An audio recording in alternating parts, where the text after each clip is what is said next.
Muy buenos días. Hoy vamos a revisar un importante tema de la semiología especial, como es la semiología articular, que constituye la cantidad de síntomas y signos que van a presentar los pacientes con enfermedad musculoesquelética. Diríamos que en reumatología la semiología es la mejor herramienta de diagnóstico, pero contamos además hoy en día con el laboratorio especializado y la imagenología. La prevalencia de las enfermedades, como se ve en la lámina, va aumentando con la edad.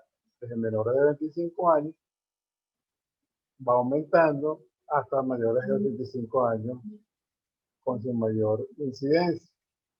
Y notamos también que la mayor incidencia es en el sexo femenino.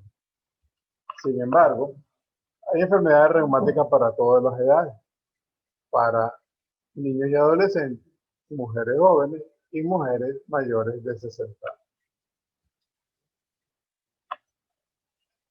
Relacionando dos variables que son la edad y el sexo, vemos que la osteoartritis es más frecuente en el sexo femenino en proporción de 3:1 y en personas mayores de 50 años. La artritis reumatoide, que es la enfermedad inflamatoria más común, en una proporción de 3:1 favorece al sexo femenino, alrededor de los 30 a los 50 años y con 1% de incidencia. El lupus eritematoso sistémico también común en el sexo femenino en proporción de 8:1 en la edad de 20 a 40 años y con una prevalencia de 5 por 100.000. La gota es más frecuente en el sexo masculino en proporción de 8:1 en el rango de edad de 30 a 50 años y con una incidencia de 3.8%. Los datos que interesan de interrogar, recoger y asentar en la historia clínica son los siguientes. Uno, factores precipitantes. ¿Es un traumatismo? ¿Es el estrés? ¿Es alguna transgresión alimentaria o es la ingesta exagerada de alcohol? Enfermedades precedentes, infecciones, pues acabamos de pasar en los años de 2016 en adelante. Enfermedades secundarias, enfermedades reumáticas secundarias a infecciones virales como el dengue, chikungunya, Zika y ahora el COVID-19. El inicio, si fue brusco o insidioso. El patrón de afectación articular, si es simétrica o asimétrica, por ejemplo, ambas rodillas, o es una sola rodilla. El número y la localización de las articulaciones afectadas. ¿Qué le duele? ¿Dónde le duele? Recordando que el paciente no es un anatomista y que lo que él llama pierna, a lo mejor puede ser la rodilla o puede ser la cadera. Entonces hay que precisar bien cuál es la zona afectada. La intensidad del dolor es otra guía para el diagnóstico, ¿verdad? Usando la escala del 0 a 10 tratamos de que el paciente estadíe la severidad de su dolor. Recordando pues que la mayoría de ellos son muy exagerados y todos van a poner 9, 10 y hasta 11. El horario de este dolor es matutino como en la artritis inflamatoria o es vespertino como en las artritis mecánicas. El grado de incapacidad es importante porque nos da una idea de qué agresivo debemos ser con el tratamiento para regresar a este paciente a sus actividades habituales. El curso clínico, la rápida progresión, si los síntomas son permanentes o si los síntomas son intermitentes.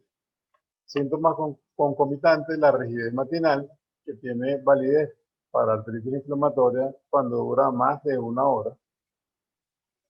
La afectación sistémica como fiebre, anorexia, pérdida de peso, astenia e insomnio pudieran estarnos hablando de enfermedades de tipo inflamatorio. El tratamiento previo, eficacia, efectos colaterales, es importante hacerlo, anotar en la historia para no repetir errores que hayan sido cometidos. Y las exploraciones previas pueden pasar o formar parte de la enfermedad actual. Las imágenes que se hizo me dijeron que tenía una hernia discal L5S1, algunos pacientes se lo recuerdan así. O los datos del laboratorio me dijeron que tenía el ácido úrico muy elevado, por ejemplo.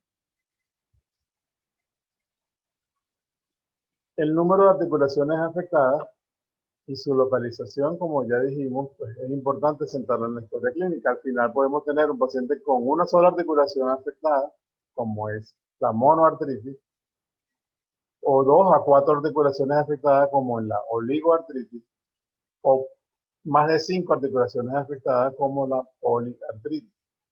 El patrón de afectación articular puede ser intermitente, puede ser simétrico, de las dos rodillas, o puede ser asimétrico, una sola rodilla.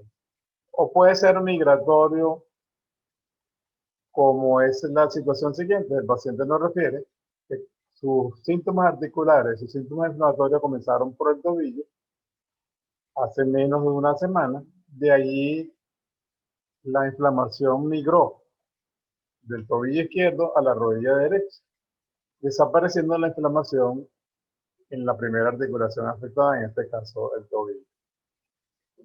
El patrón migratorio es característico de ciertas enfermedades reumáticas, y el patrón aditivo es aquel paciente que su enfermedad comenzó con afección de las rodillas y ahora estaban afectadas las rodillas, los codos, los hombros, se van sumando pues articulaciones. Entonces podríamos tener un paciente con una monoartritis que tiene unas causas características, o una oligoartritis o una poliartritis. Esta puede ser aguda o crónica, dependiendo. Si es menos de 6 semanas, la calificamos de aguda, por ejemplo, enfermedades virales, y si es de más de 6 semanas, la calificamos como crónica. Entonces, clasificamos las artritis en principio como inflamatoria, no inflamatoria o mecánica. Y el paciente nos va a preguntar, ¿por qué me duele? Entonces, puede ser de causa articular el dolor, pero recuerden que hay otras componentes de la articulación, como son los tendones, la cápsula articular, el cartílago, que también pueden ser causa de dolor. Entonces, debemos llegar a la conclusión final de cuál es la causa del dolor del paciente para convencerlo de que haga el tratamiento adecuadamente. Entonces puede originarse, como ya vimos, en tendones, ligamentos y bursas. Las bursas son sacos con líquidos situados entre dos tejidos que se deslizan, ligamentos, huesos o músculos.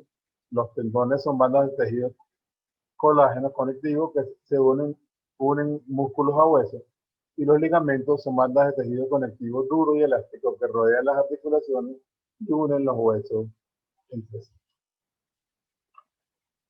Diferenciemos siempre el patrón de la afectación articular. ¿Es mecánico o es inflamatorio? El mecánico, el dolor durante el reposo desaparece o tiende a disminuir, mientras que en el dolor inflamatorio está presente durante el reposo y aumenta con el reposo. Con la actividad física aumenta el dolor mecánico y mejora el dolor inflamatorio. La rigidez matinal es menos de 30 minutos en el dolor mecánico y más de 1 hora en el dolor inflamatorio. Los signos inflamatorios son ausentes o leves en el patrón mecánico y están generalmente presentes en el patrón inflamatorio. La actividad sistémica, o sea, síntomas asociados no reumáticos, es ausente en el patrón mecánico y está presente, y entre ellos un síntoma importante que es la astenia, el cansancio. Establecer la historia, la sección de los antecedentes personales del paciente es importante. Si ha habido crisis anteriores, de gota, de artritis reumatoidea, de espondilitis anquilosante, de psoriasis o de osteoartritis. Si ha sufrido enfermedades de transmisión sexual en relación con el evento articular, si ha habido cirugía articular, traumatismo, fractura, alergia a medicamentos, enfermedades sistémicas como hipertensión, diabetes mellitus y dislipidemia, que afectan el curso, el pronóstico del paciente. Porque recuerden que las afecciones inflamatorias van a estar incrementadas la afectación cardiovascular y esto puede comprometer al final el pronóstico del paciente. Los hábitos del paciente, la dieta, hay aumento de peso como en la osteoartritis, la alta ingesta de purina como en la gota, la incidencia exagerada de alcohol como en la gota, los tabáquicos empeoran la artritis inflamatoria,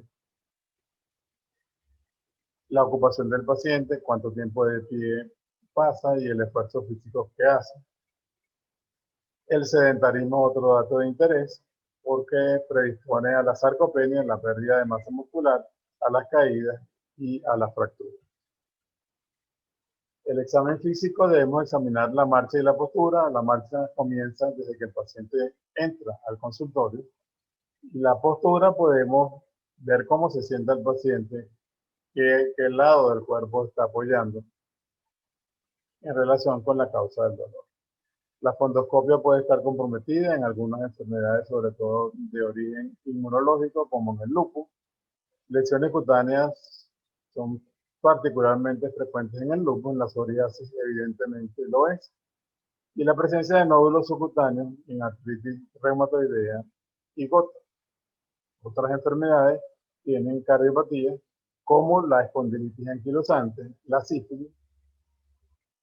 Puede haber linfadenopatía, hepato o esplenomegalia, y puede haber signos de Cushing iatrogénico por el uso de corticosteroides prolongado, bien sea indicado por el médico o automedicado. Averiguar la existencia de síntomas o signos sistémicos de localización extraarticular como fiebre, diarrea, la sequedad ocular y oral, las lesiones de psoriasis, las úlceras orales, la conjuntivitis y la caída del pelo o alopecia. La presencia de nódulos subcutáneos, el eritema nodoso, la erupción fotosensible, el fenómeno de Raynaud, que es un cambio de coloración de las extremidades, sobre todo a nivel de las manos,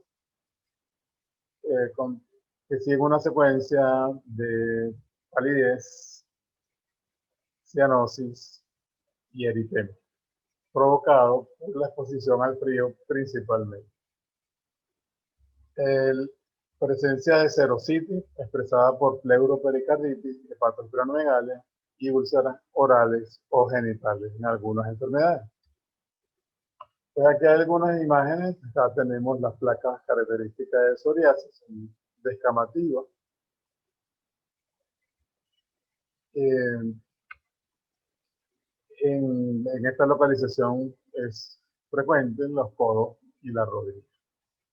La presencia de eritema facial, la presencia de úlceras orales, la presencia de afección ocular, conjuntivitis, uveitis, la presencia de lesión de la inserción del tendón en el hueso, lo que llamamos entesitis, característico de enfermedades como la espondilitis anquilosante, y la presencia de lesiones del aparato digestivo, ya sea superior o inferior.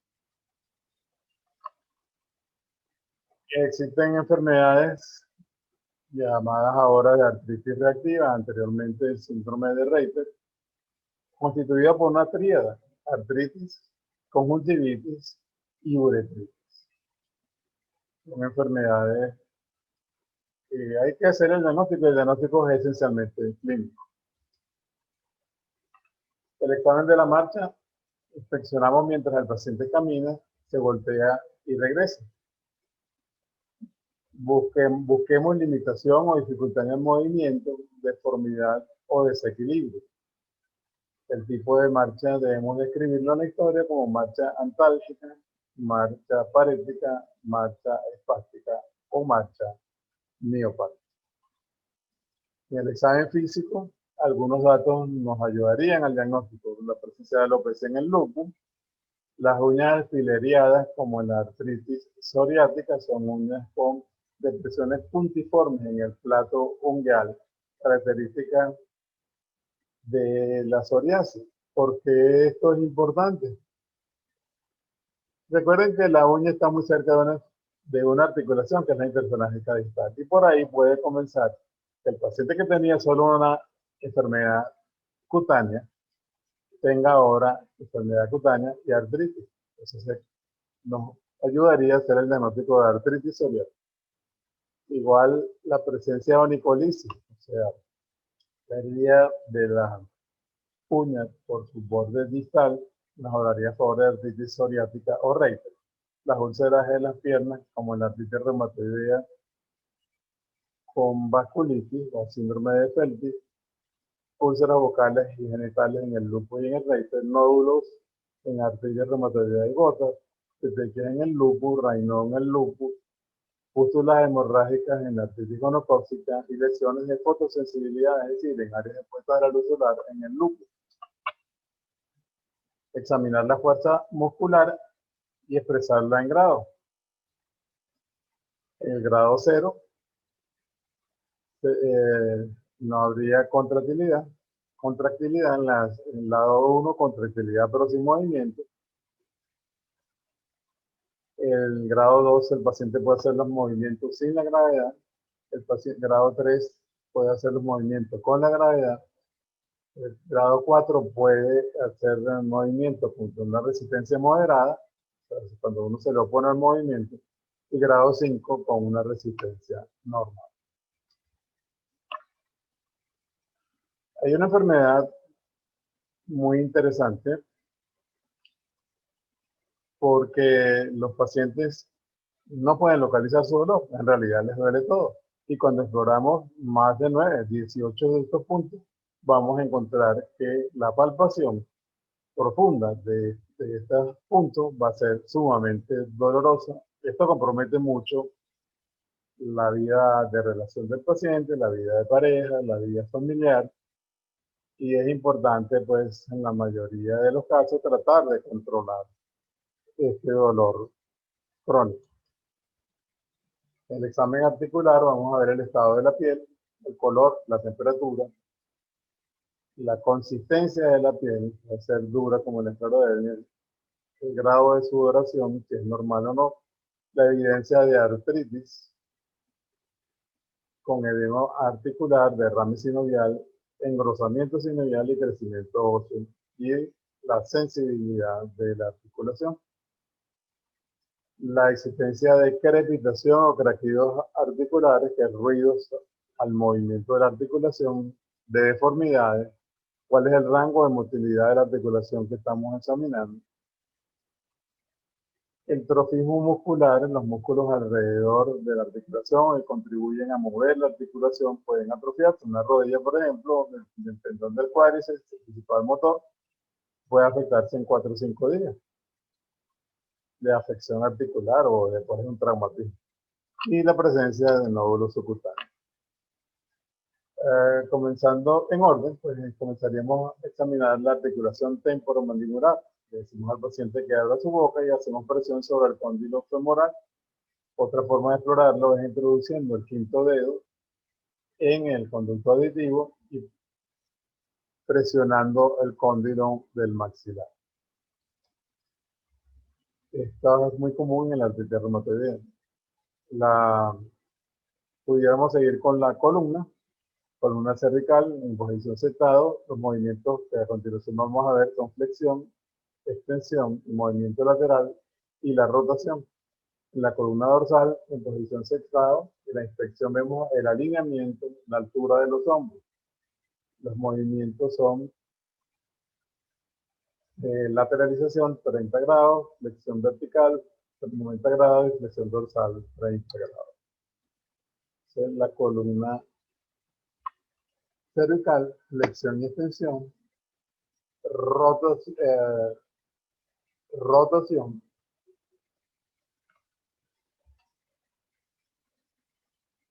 Estos datos pueden medirse. Entonces podemos ver con un goniómetro, medir el ángulo al cual se está moviendo la articulación. En este caso la columna cervical, el médico se coloca detrás del paciente Y con el goniómetro vamos a ver de cuántos grados se mueve. Podemos medir también la distancia en estos casos trago-pared, ¿verdad? En los pacientes con espondilitis, este es un dato de interés. La columna lumbar, uno de los movimientos es la flexión de la columna. Ahí esperamos el llamado test de Chauvet, que es la distancia dedo-suelo. Y medimos la distancia que va. Una forma de medirlo desde la punta del dedo hasta el suelo, lo que falta por llegar al suelo.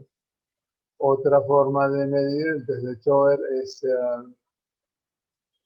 colocar el cero de la cinta métrica, hacer una rayita a 10 centímetros y le decimos al paciente que flexione su columna y esta rayita que hemos marcado debe desplazarse hasta 4 centímetros por lo menos. Si es menos de 4, decimos que el test de Chauvet es positivo. La escoliosis, curvatura lateral de la columna. Aquí se le está explorando la flexión lateral y el médico está midiendo la flexión lateral, midiendo la distancia de dos pisos, cuánto falta por llegar al piso. Esto nos da una idea de hacer un seguimiento de la evolución del paciente a medida que el paciente vaya a nuevos controles después de instaurado el tratamiento. Y aquí están todos los movimientos de la columna. El médico se debería colocar detrás del paciente para prevenir caídas. Movimiento de extensión hacia atrás, de rotación y la flexión lateral de un lado y del otro. La columna debe examinarse mejor de pie si en ropa interior se observa desde atrás la simetría y la rectitud. Debe descartarse escoliosis o asimetría en la longitud de las extremidades y evaluar desde un lado la presencia de lordosis o cifosis en este caso. Movimientos de las extremidades, aquí flexión del codo, extensión, las maniobras para medir el grado de fuerza muscular, explorar los movimientos finos de las manos, o sea, cuando el paciente se toca un dedo con el otro, un segundo dedo, tercer dedo, cuarto dedo, quinto dedo, y la compresión, en este caso de la metacarpofalángica, debemos ver si provoca dolor, es la maniobra de squeeze, que es característico de la artritis reumatoide. Siguiendo con la exploración del aparato locomotor, el paciente podemos explorar el hombro, ¿verdad? Rotación interna del hombro, rotación externa del hombro, abducción y adeducción. Aquí tenemos todos los movimientos de adeducción, separando la extremidad de la línea media, aducción acercándola a la línea media, flexión, movimiento hacia adelante, extensión, movimiento hacia atrás. La cintura escapular es causa de muchas enfermedades, es asiento de muchas enfermedades que pueden provocar dolor. Debemos palpar las estructuras que pudieran provocar dolor, la bolsa subacromial, el manguito de los rotadores, la palpación del tendón bicipital, porque puede haber una tendinitis bicipital, a pesar de que el paciente diga que le duele el hombro o el cuello, a lo mejor la causa está en el bíceps, pero hay que palparlo para ver cuál es el grado de respuesta que tiene el paciente. Nuevamente, los movimientos de rotación externa, rotación interna, medir el grado de afectación del bíceps cuando nos oponemos al movimiento de flexión del brazo. Esto va a provocar dolor a nivel del bíceps. Una lesión aquí en la articulación acromioclavicular puede ser exagerada cuando hacemos este movimiento y nos oponemos al movimiento que hace el paciente. Los movimientos del codo, rotación externa, rotación interna,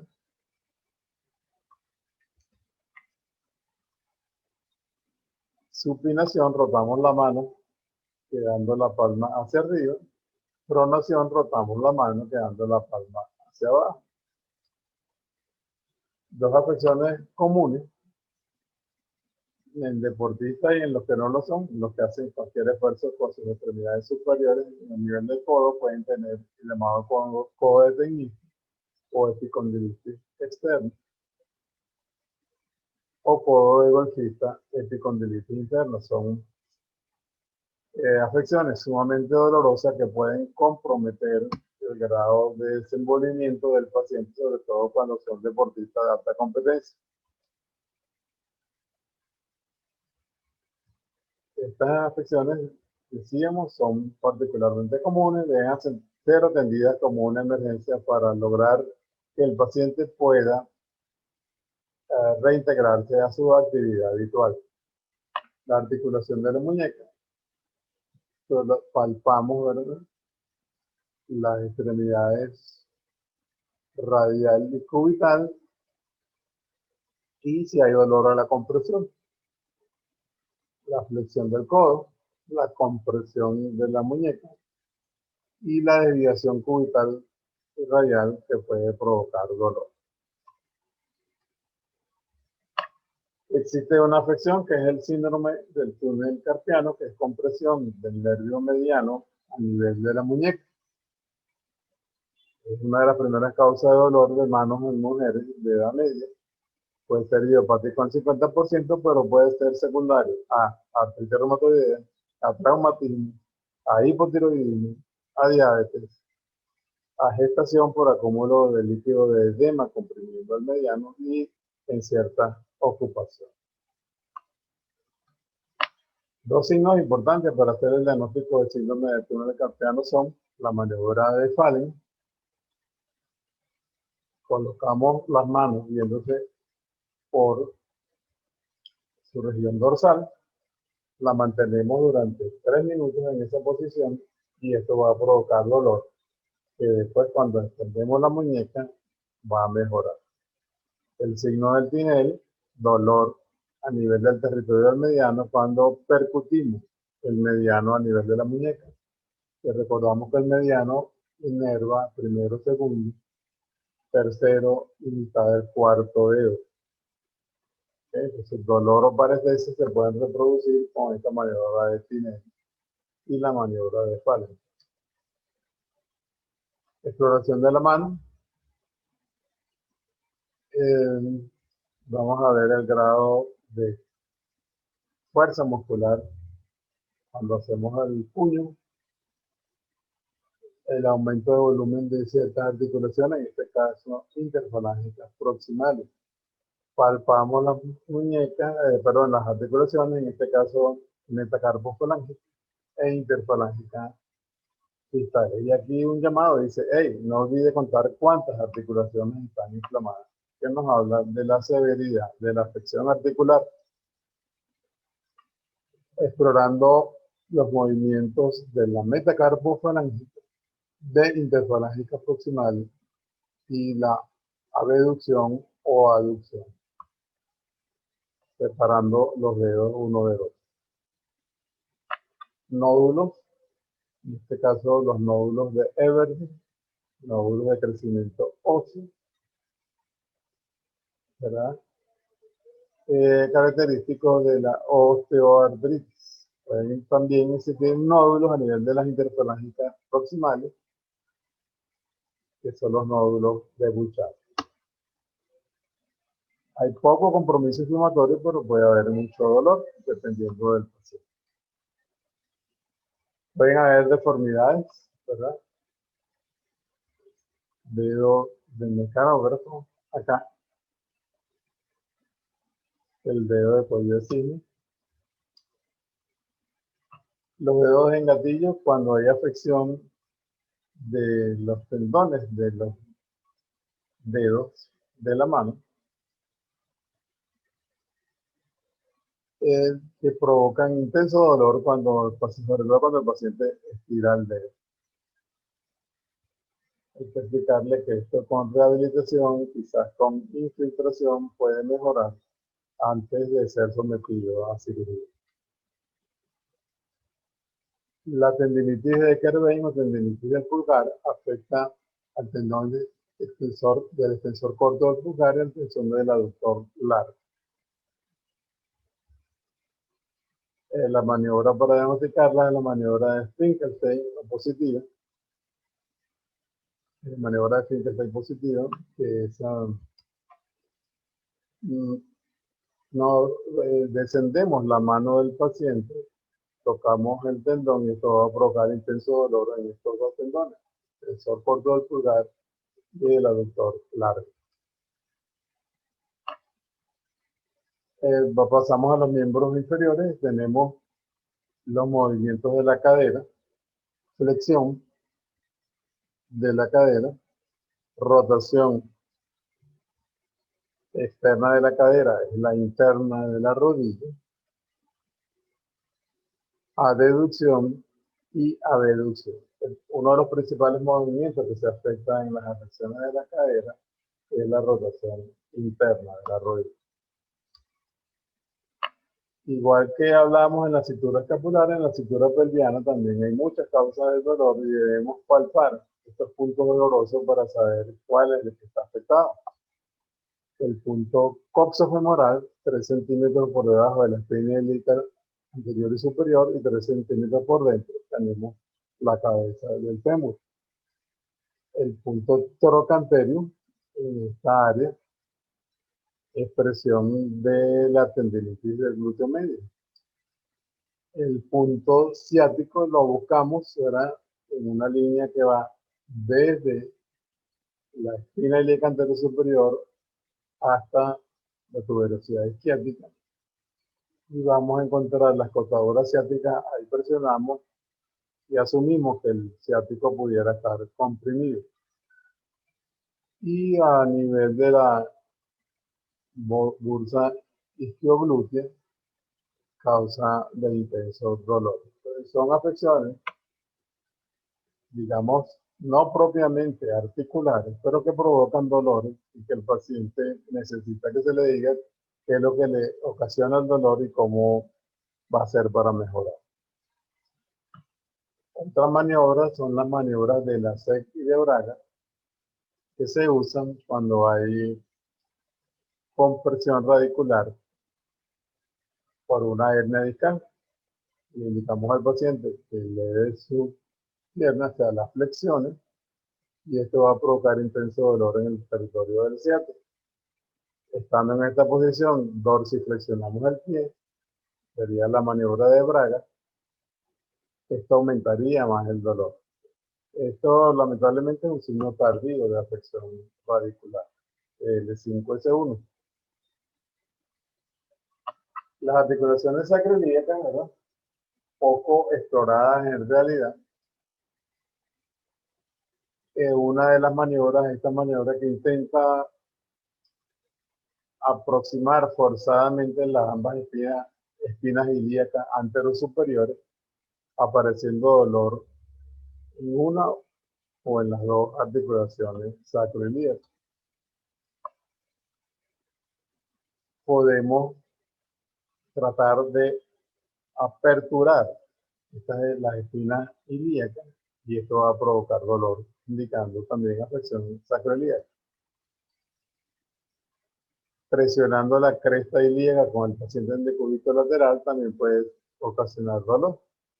Y en la maniobra de Faber le decimos al paciente que haga la maniobra de 4 acostados, es decir, cruce sus piernas sobre la otra y nosotros vamos a presionar la rodilla hacia atrás y fijamos con la otra mano la cadera que nos estamos explorando. El paciente nos va a referir dolor en la región sacroiliaca